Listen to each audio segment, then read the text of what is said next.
Hello दोस्तों, आज हम लोग पढ़ेंगे क्लास 10th का तीसरा चैप्टर दो चरों वाले रैखिक समीकरण युग्म की प्रश्नावली 3.5। तो आइए देखते हैं प्रश्नावली 3.5 का चौथा क्वेश्चन। तीसरे तक मैंने पिछली क्लास में बता दिया था। आज पढ़ेंगे चौथा क्वेश्चन। तो इसमें देखिए क्या दिया, निम्न समस्याओं के रैखिक समीकरणों के युग्म बनाइए और उनके हल किसी बीजगणितीय विधि से ज्ञात करो।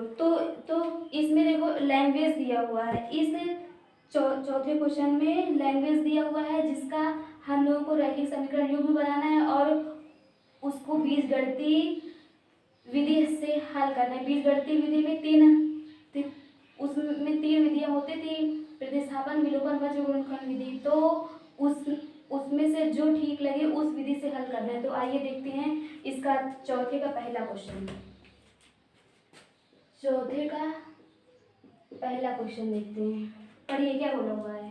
बोला हुआ है कि एक छात्रावास के मासिक व्यय का एक भाग नियत है तथा शेष इस पर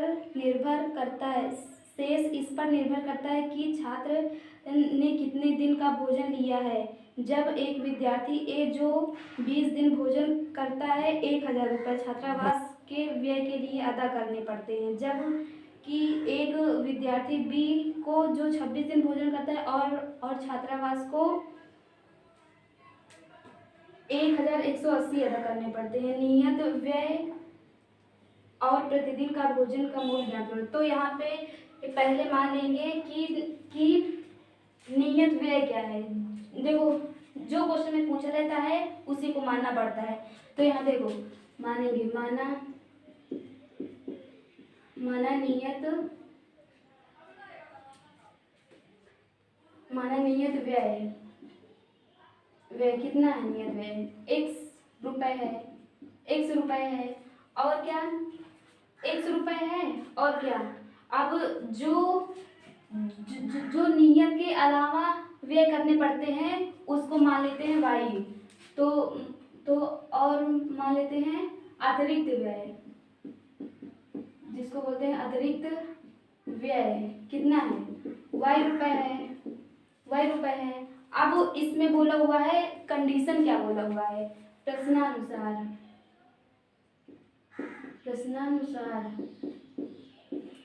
क्या बोला हुआ है। बोला हुआ है एक छात्र जो ए विद्यार्थी है जो 20 दिन भोजन करता है और 1000 रुपये उसको देने पड़ते हैं। तो जो विद्यार्थी है, जो ए विद्यार्थी ए जो है वो कितने दिन 20 दिन भोजन करता है। 20 दिन देखो ये तो नियत है, x दिन का नियत है। एक मतलब जो x रुपए है वो नियत है। अब उसके अलावा वो खाएगा, भोजन करेगा, उसका क्या कहते हैं अलग है। तो देखो ये तो नियत है। अब देखो इसके अलावा जो होगा वो 20 दिन इसके अलावा किया तो 20y। अब जो इसका व्यय लगा हुआ है वो है 1000 रुपये। जो देखो ये नियत है इतना, ये तो नियत है। अब इसके अलावा जितना मतलब भोजन किया, जितना व्यय आया वो 20 दिन का है। तो वो जो अतिरिक्त रुपए होगा वो मिला के जो उसको पैसा देना होगा वो 1000 रुपये देना होगा। तो ये समीकरण नंबर 1 आया। अब दूसरा कंडीशन क्या बोल रहा हुआ है, जो विद्यार्थी बी है वो कितने दिन 26 दिन भोजन करता है और कितने रुपए 1180 रुपये उसको व्यय करने पड़ते हैं। जो विद्यार्थी कौन है, कितना दिन भोजन करता है, जो एक विद्यार्थी है, जो विद्यार्थी बी है वो 26 दिन भोजन करता है। कितने दिन 26 दिन वो भोजन करता है और उसको 1180 रुपये अदा करने पड़ते हैं, देने पड़ते हैं हॉस्टल में। छात्रावास वही है, हॉस्टल जो होता है वहाँ पे। तो देखो x दिन का तो मतलब मतलब ये तो नियत है x, और जब जब जब इसके अलावा देगा y रुपए देगा, मतलब 26 दिन का लिया तो 26 गुणे y, 26 दिन का हुआ, ये रुपए बना, क्या बना, रुपए बना। अब जब इन नियत और जब जो उसके अलावा देना पड़ा, वो देना पड़ा 1180 रुपए, उसको देना पड़ा, कितना देना पड़ा, 1180। तो ये जो मिला के इतना देना पड़ा, ये समीकरण 2 बन गया। अब क्वेश्चन में बोला हुआ है कि इसको बीजगणितीय विधि से हल करो। बीजगणितीय में या तो आपको विलोपन सही लगे विलोपन, प्रतिस्थापन सही लगे प्रतिस्थापन, वज्र गुणनखंड सही लगे वज्र गुणनखंड, तो हम चलते हैं इसको विलोपन विधि में हम करते हैं। तो देखो ये एक समीकरण हो गया, समीकरण 2, x प्लस 20y बराबर 1000, और यहाँ पे x प्लस 26y बराबर 1180। अब ये प्लस में है, ये प्लस में है, अगर इन दोनों को माइनस कर देंगे तो ये विलुप्त हो जाएगा, तो माइनस करेंगे, चिन्ह यहाँ चेंज कर देंगे, ये कैंसिल हो, यहाँ पे -6y बराबर, यहाँ कितना होगा, 8 में 0 है 8, 1 माइनस में आएगा, ये माइनस कैंसिल, y बराबर 180/6, 6 त्रिक 18, तो जो y आया वो 30 रुपये आया, 30 आया। अब देखो y का मान उठा के, तो समीकरण 1 में रख दो या तो समीकरण 2 में, तो हम रख देते हैं समीकरण 1 में। तो यहाँ क्या होगा, x प्लस 2 20y बराबर 1000। अब y के स्थान पे 30 रखना है, तो x प्लस 20 गुणे 30 बराबर 1000। तो यहाँ देखो x बराबर ये 600 हो जाएगा। अब 600 इधर प्लस में, यहाँ जाएगा माइनस में, तो 1000 माइनस 600। अब 600 निकालेंगे तो कितना आएगा, 400 बचेगा, 400 तो बचेगा ना, तो x बराबर 400 है। तो जो नियत व्यय था भोजन का वो 400 था। अब जो उसके जो अतिरिक्त था वो था 30 रुपये, 30 था, यही निकला। अब चलते हैं चौथे के दूसरे क्वेश्चन में, तो इसको इरेज करते हैं। चौथे का दूसरा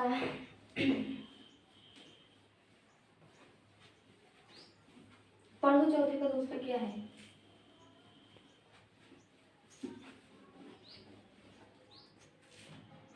बोल रहा है क्या, एक भिन्न 1/3 हो जाती है जब उसके अंश से 1 घटाया जाता है, और वह 1/4 हो जाती है जब उसके हर में 8 जोड़ा जाता है, तो वह भिन्न ज्ञात करो। तो देखो भिन्न ज्ञात करने के लिए हम लोगों को पहले उसके अंश और हर को पता करना होगा। तो मान लेंगे हम कि वो जो भिन्न का अंश है वो x है और भिन्न का हर जो है वो y है। तो यहाँ देखो दूसरा क्वेश्चन है ना, यहाँ देखो माना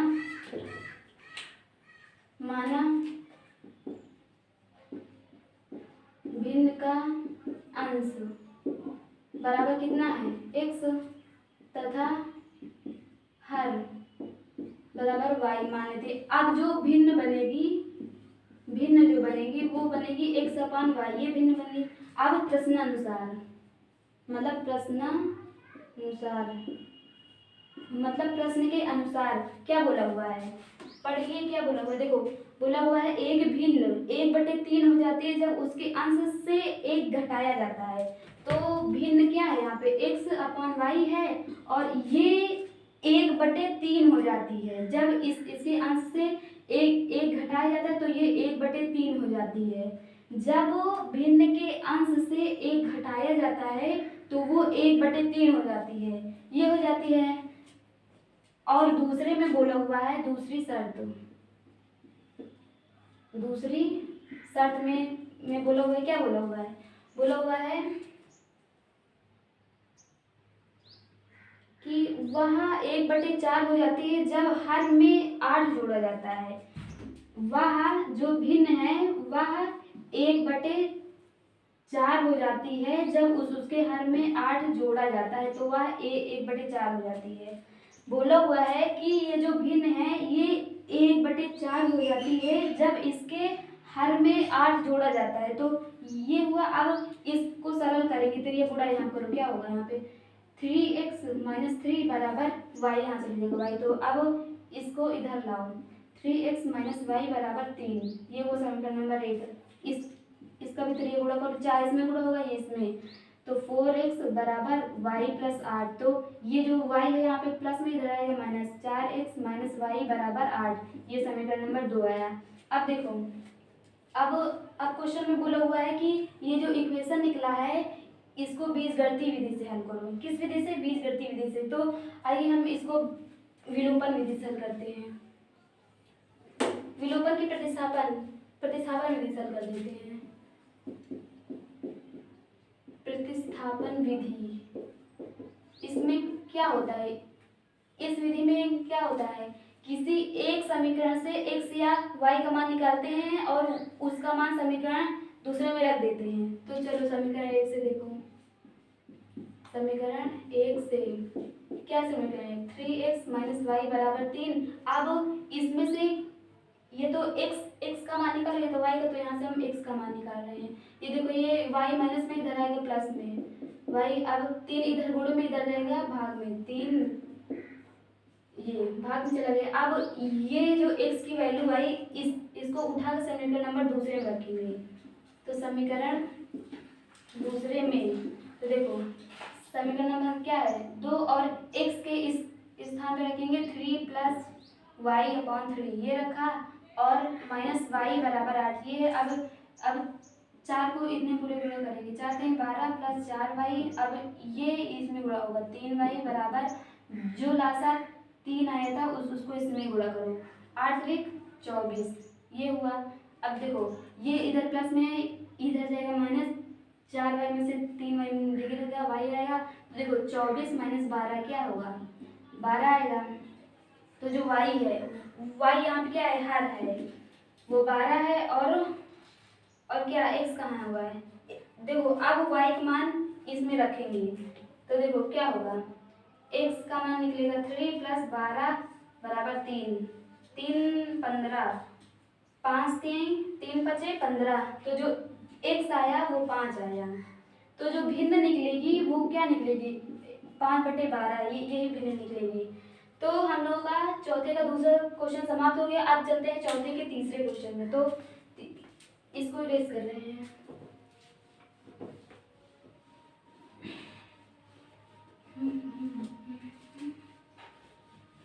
पढ़िए चौथे का तीसरा क्वेश्चन क्या बोला हुआ है। बोला हुआ यश ने एक टेस्ट में 40 अंक अर्जित किए। जब उसे प्रत्येक सही उत्तर पर 3 अंक मिले तथा अशुद्ध उत्तर पर 1 अंक की कटौती की गई। यदि उसे सही उत्तर पर 4 अंक मिले तथा अशुद्ध उत्तर पर 2 अंक कटते हैं तो यश को 50 अंक अर्जित करता है।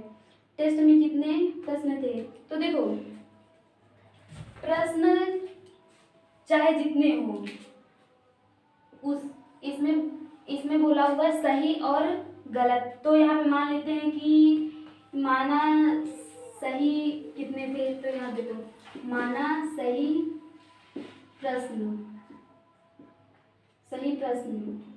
x थे, और गलत कितने थे, गलत प्रश्न कितने थे, y थे। तो अब प्रश्नानुसार देखिए, प्रश्नानुसार क्या है, प्रश्नानुसार बोला हुआ है कि जो यश हैं वो मतलब एक टेस्ट में 40 अंक अर्जित किए।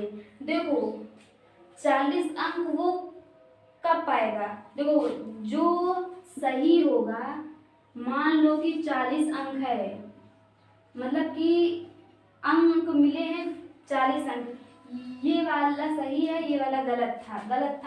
अब देखो सही मतलब जो सही था उसी में से तो अंक मिलेंगे, उसको गलत वाला तो हटा दिया जाएगा ना। तो यहाँ से x माइनस वाई कर देंगे, मतलब सही उत्तर जितना था और मतलब उसमें से इसको हटा देंगे गलत उत्तर को। तो अब जितना उसको अंक मिले हैं वो मिला है 40 अंक। तो ये बना समीकरण नंबर 1। क्या बना? समीकरण नंबर 1। अब दूसरी शर्त में क्या बोला हुआ है, दूसरी शर्त में बोला हुआ है जब उसे प्रत्येक सही उत्तर पर 3 अंक मिले और अशुद्ध उत्तर पर 1 अंक की कटौती हुई तो देखो सॉरी यहाँ पे देखो जब उसको कितना 40 अंक अर्जित किए, जब उसे सही उत्तर पर 3 अंक, मतलब ये जो सही उत्तर है उस पर 3 अंक मतलब 3x हो जाएगा, 3x हो जाएगा, 3 अंक मिले और गलत उत्तर पर 1 अंक की कटौती हुई तो उसको 40 अंक मिले, ये हुआ। अब दूसरे शब्द में बोल रहा है यदि उसे सही उत्तर पर 4 अंक मिले और अशुद्ध उत्तर पर 2 की कटौती तो 50 अंक अर्जित करता है। तो देखो ये सही वाला है। अब बोला हुआ है कि सही उत्तर पर कितने अंक, 5 अंक, 4 अंक मिले, कितना कहाँ है, कहाँ गया, 4 अंक मिले, मतलब कि जो एक ये सही है और 4 अंक मिले मतलब 4 से नंबर मिला उसको। और जो गलत वाला है कितने प्रश्न उसके गलत थे, उसके वाई प्रश्न गलत थे और उसमें 2 अंक हटा दिया, 2 अंक हटा दिया तो जब सही में से गलत को हटा देंगे तो अब जितना वो नंबर पाया है वो 50 रुपये, 50 नंबर पाया है, 50 नंबर पाया है। तो ये जब अब ये इक्वेशन बना, ये समीकरण नंबर 2 बना, समझ में आया ना, मतलब कि सही उत्तर में 4 अंक मिले, मतलब 4 अंक सही है कि 4 अंक मिले उसको और गलत में 2 अंक की कटौती हुई तो उसको जाके 50 नंबर मिले। तो देखो सही में से गलत को हटाएंगे तभी तो जितना सही होगा उसी में से नंबर देंगे, तो ये हटा दिया इतना, अब जितना हुआ उतना नंबर दे दिया, इसको 50 नंबर दिया। तो ये समीकरण नंबर 1 है, समीकरण नंबर 2 है। अब इस समीकरण को बीजगणितीय विधि से हल करना है। तो आइए, बीजगणितीय विधि में 3 विधियां होती है, तो चाहे जिससे हल करो। तो विलोपन कौन सा लगाना, प्रतिस्थापन लगा देते हैं, प्रतिस्थापन विधि लगा देते हैं। तो देखो प्रतिस्थापन विधि में क्या होता है, किसी एक समीकरण से x या y का मान निकालते हैं, दूसरे समीकरण में रख देते हैं। तो यहाँ देखो समीकरण 1 से 3x माइनस वाई बराबर 40। अब यहाँ से x या y का मान निकालो तो 3x बराबर 40, ये इधर माइनस में इधर प्लस में y, ये इधर गुणे में है इधर आएगा भाग में, 40 प्लस y बराबर बटे 3।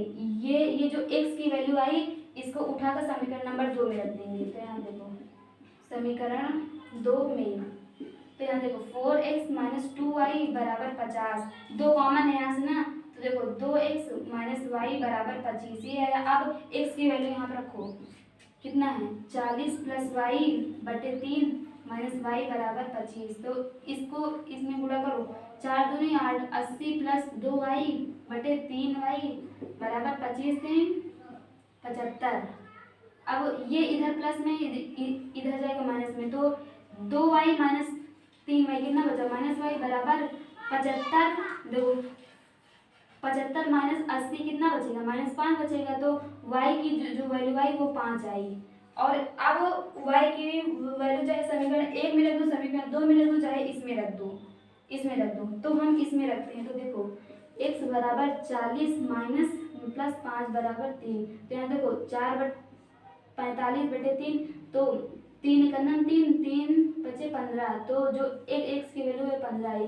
तो देखो जो सही उत्तर में जितना अंक मिलना था वो था 15 और गलत अंक में जितने की वो गलत में जितना मिलना था वो था 5 अंक। मतलब ये क्वेश्चन था इतना।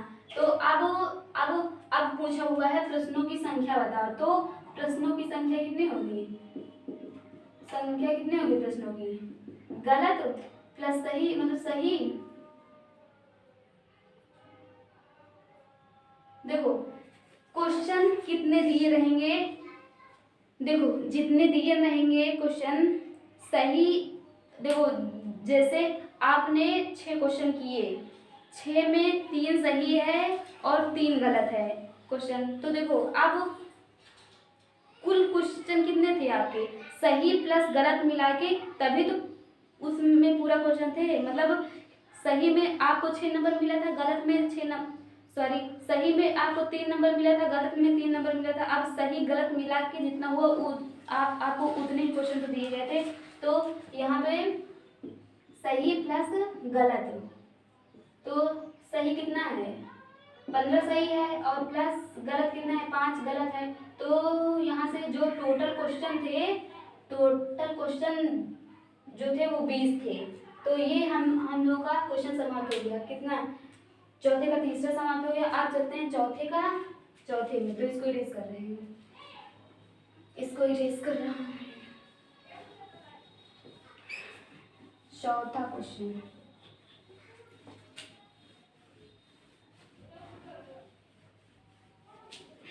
चौथे का चौथा, देखो पढ़ो क्या दिया हुआ है।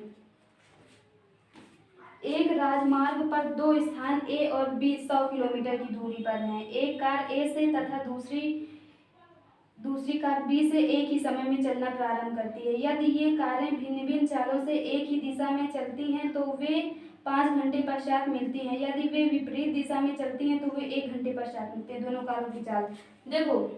पहले तो क्या, जो पूछा रहेगा, जो क्वेश्चन में पूछा रहेगा उसी को मान लेते हैं। तो देखो ये मान लो ये एक राजमार्ग है,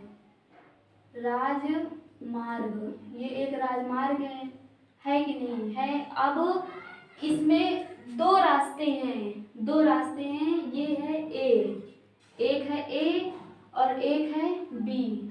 अब जो ये राजमार्ग है ये एक दूसरे से 100 किलोमीटर की दूरी पर है, 100 किलोमीटर की दूरी पर है। अब यहाँ से एक कार जो है, एक कार,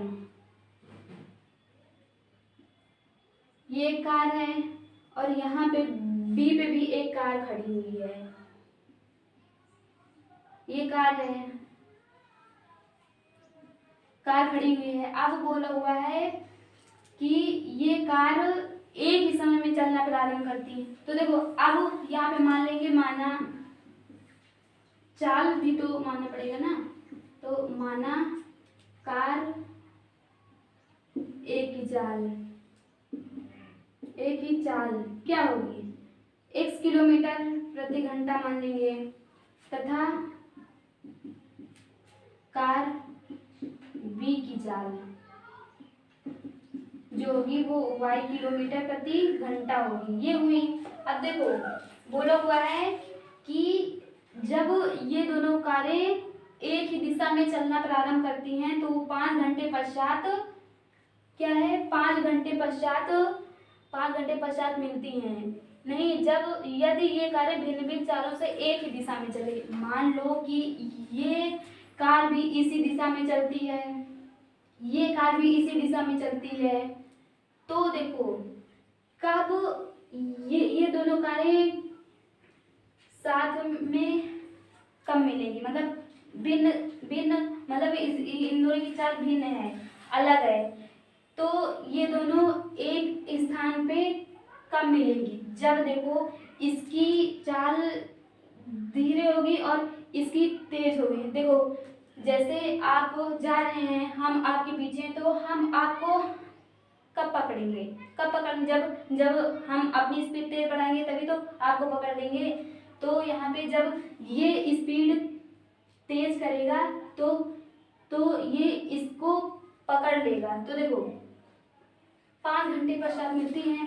तो टाइम क्या होता है, समय क्या होता है, दूरी बटे चाल होता है। तो देखो जब इसकी चाल में से इसकी चाल को घटा देंगे तो ये मिल जाएगा ना 100 किलोमीटर, हाँ, तभी तो मिलेगा 100 किलोमीटर। तो देखो टाइम कितना है, 5 है, 5 घंटे पश्चात मिलती है। और दूरी कितनी है, 100 है, और चाल कितनी होगी, x माइनस वाई, यही चाल होगी। तो आप देखो ये हो गया। अब क्या, अब दूसरी शर्त में बोला हुआ है, क्या बोला हुआ है, दूसरी शर्त में बोला हुआ है कि यदि वे विपरीत दिशा में चलती हैं तो 1 घंटे पश्चात मिलती हैं। अगर ये विपरीत दिशा में चलेंगी, जैसे देखो आप उधर से आ रहे हो, हम इधर से जा रहे हैं, तो जब इधर से जाएंगे आप उधर से आ रहे हो तो हम लोग जल्दी मिल जाएंगे। इसका मतलब ये है कि दोनों की चालें जुड़ जाएंगी दोनों की चालें, तो वो जल्दी मिल जाएंगी कि नहीं। तो देखो यहाँ से समय कितना है, एक घंटा है, और दूरी कितनी है, 100 किलोमीटर, और चाल क्या होगी, आपकी चाल और मेरी चाल जुड़ जाएगी। तो ये हुआ x प्लस वाई। तो अब इसको सरल कर लेते हैं। ये इधर भाग में इधर जाएगा घोड़े में, तो 5x माइनस 5y बराबर 100 हुआ। अब देखो 5 यहाँ पे कॉमन है, तो x माइनस y बराबर 5 दूनी 10 20। ये समीकरण नंबर 1 आ गया। अब ये इधर भाग में इधर जाएगा घोड़े में, तो x प्लस वाई बराबर 100 ये हुआ। तो ये हुआ समीकरण नंबर 2। अब समीकरण 1 और समीकरण 2 को बीजगणितीय विधि से हल करो, चाहे जो आपको सही लगे। तो हम यहाँ पे विलोपन विधि लगाते हैं। यहाँ पे देख लो, विलोपन विधि लगाते हैं, विलोपन विधि लगाते हैं। तो ये समीकरण 1 है, ये समीकरण 2 है। x माइनस वाई बराबर 20 और x प्लस वाई बराबर 100। तो यहाँ देखो ये माइनस में है, ये प्लस में है, तो समीकरण 1 को समीकरण 2 से जोड़ देंगे अगर, तो ये विलोप हो जाएगा। और x प्लस x 2x बराबर 100 प्लस 20 120। अब x बराबर 2 12 60 आया। अब x का मान उठा के चाहे समीकरण 1 में को चाहे 2 में को, तो हम इसमें रख रहे हैं समीकरण 1 में। तो क्या होगा यहाँ क्या होगा, x का मान कितना है यहाँ पे 60 है, माइनस वाई बराबर 20। तो माइनस वाई बराबर 20 माइनस 60। अब 20 में से माइनस 60 को निकालेंगे तो माइनस 40 आएगा। वाई बराबर माइनस 40, माइनस से माइनस कैंसिल, वाई का मान 40 आया। तो जो कार बी की चाल थी वो 40 किलोमीटर प्रति घंटा थी, 40 किलोमीटर प्रति घंटा थी। और जो कार ए की चाल थी वो 60 किलोमीटर प्रति घंटा थी। जब ए की चाल ज्यादा होगी बी की चाल से, तभी तो ये इसको पकड़ लेगी जल्दी से। जब ए की इस जो स्पीड है वो अधिक होगी और बी की स्पीड स्लो होगी, तभी तो वो दोनों मतलब मिल जाएंगी, पकड़ लेगा तभी तो मिलेंगी। तो यही हुआ, जो ए की चाल है वो 60 किलोमीटर प्रति घंटा है और जो बी की चाल है वो 40 किलोमीटर प्रति घंटा है। तो ये निकल गया, हम लोग का चौथे का चौथा समाप्त हो गया। अब चलते हैं चौथे का पांचवा में, तो इसको इरेज कर रहे हैं।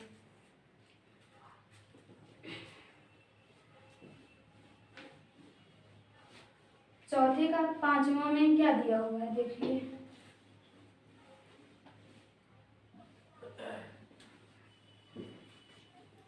पढ़िए क्या दिए हुए हैं। बोलो, एक आयत का क्षेत्रफल 9 वर्ग इकाई कम हो जाता है।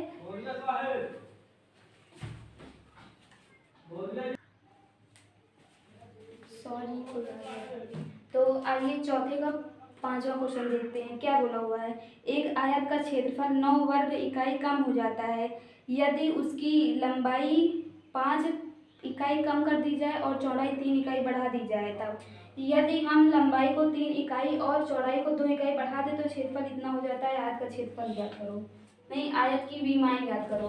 तो हम देखो पांचवा क्वेश्चन है, तो पहले आयत देखो, ये आयत है जिसके आमने सामने की भुजाएं बराबर होती है, ये आयत है। अब मान लो इसकी लंबाई x है, चौड़ाई y है मीटर, ये है। तो देखो अब देखो मान लो यहाँ पे माना लंबाई x है, x इकाई है, तथा चौड़ाई जो है वो y है। अब आयत का क्षेत्रफल क्या होता है, लंबाई गुणे चौड़ाई। तो यहाँ पे क्षेत्रफल देखो, क्षेत्रफल क्या है, लंबाई गुणे चौड़ाई मतलब x गुणे y, ये है। अब बोला हुआ है प्रश्नानुसार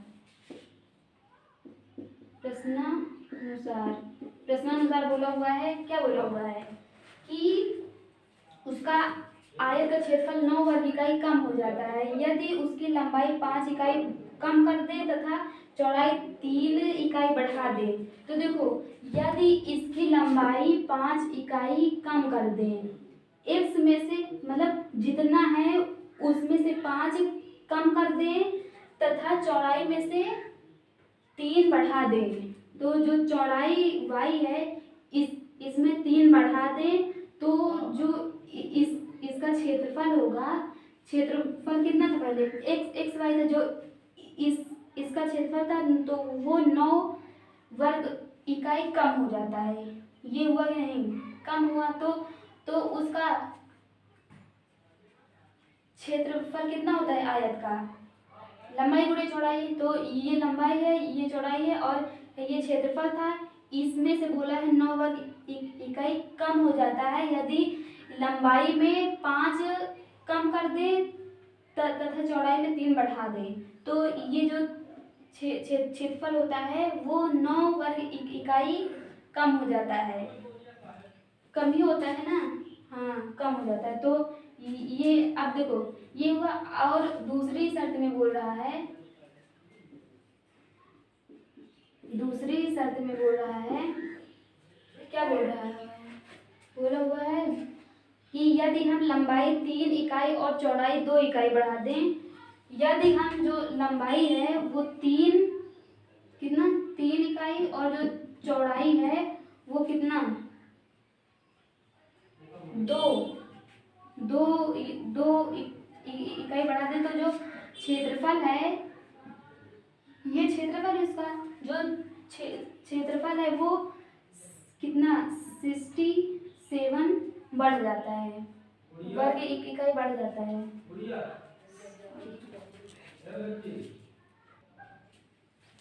सॉरी वो चंदा मांगने आए थे।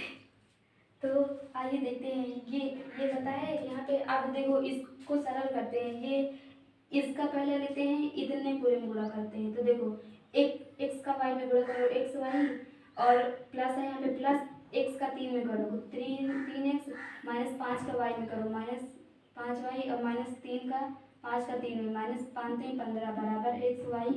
देखो ये यहाँ पे प्लस में है, ये यहाँ पे प्लस में कैंसिल हो जाएगा, 3 एक्स माइनस 5 वाई। अब देखो ये जो 15 है इधर माइनस में है, यहाँ जाएगा तो प्लस में हो जाएगा, तो देखो 15 माइनस 9, 15 में से 9 निकालो कितना आएगा, 9 10 11 12 13 14 15 6 आएगा, 6 हुआ, ये समीकरण नंबर 1 हुआ। अब इसको भी इसी तरह सॉल्व करेंगे, तो देखो x y plus 2x plus 3y plus 3 दूनी 6 बराबर एक्स वाई प्लस इतना, अब ये से ये कैंसिल हो जाएगा, अब 2x प्लस 3y बराबर, ये इधर प्लस में है यहाँ जाएगा माइनस, तो 61 बचेगा, ये होगा समीकरण नंबर 2। अब देखो क्वेश्चन में बोला हुआ है कि समीकरण x और समीकरण समीकरण 1 और समीकरण 2 को किस विधि में, बीजगणितीय विधि में हल करो, तो आइए बीजगणितीय विधि लगाते हैं, इसमें प्रतिस्थापन विधि देखते हैं, तो देखो प्रतिस्थापन विधि, इसको इरेज कर दे रहे हैं,